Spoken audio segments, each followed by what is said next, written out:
خود کو عقل و دانش کا گہوارہ سمجھنے والا، خود پسند، خوشامد پسند، عقل کل کا مالک ایک بادشاہ تھا، جبکہ اس کا وزیر با تدبیر، پڑھا لکھا، تحمل مزاج اور سمجھدار تھا۔ ایک دن چھری کانٹے کے ساتھ پھل کھاتے ہوئے بادشاہ سلامت کی انگلی زخمی ہو گئی۔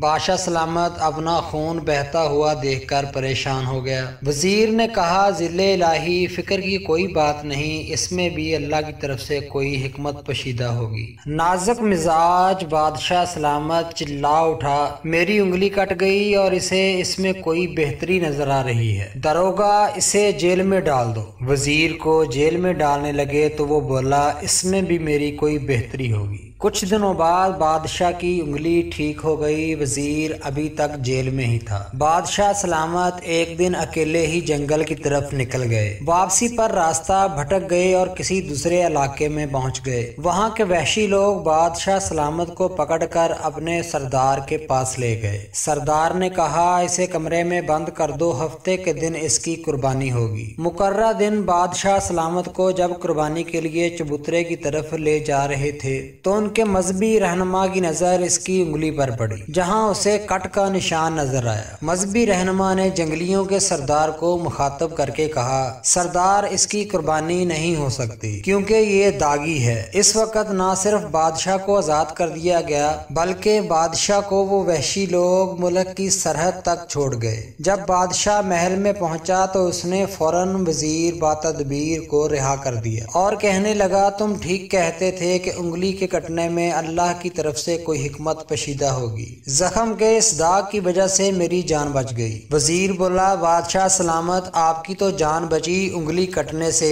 میری جان بچی جیل میں ڈالے جانے سے۔ خدا نخواستہ میں آپ کے ساتھ ہوتا تو ان لوگوں نے میری قربانی کر دینی تھی۔ دونوں کی زبان سے بے اختیار نکلا کہ سچ ہے، اللہ تعالیٰ کے ہر کام میں کوئی حکمت پوشیدہ ہوتی ہے۔ ایسی مختصر اسلامی ویڈیوز دیکھنے کے لیے چینل کو سبسکرائب اور گھنٹی کے بٹن کو پریس کر لیں۔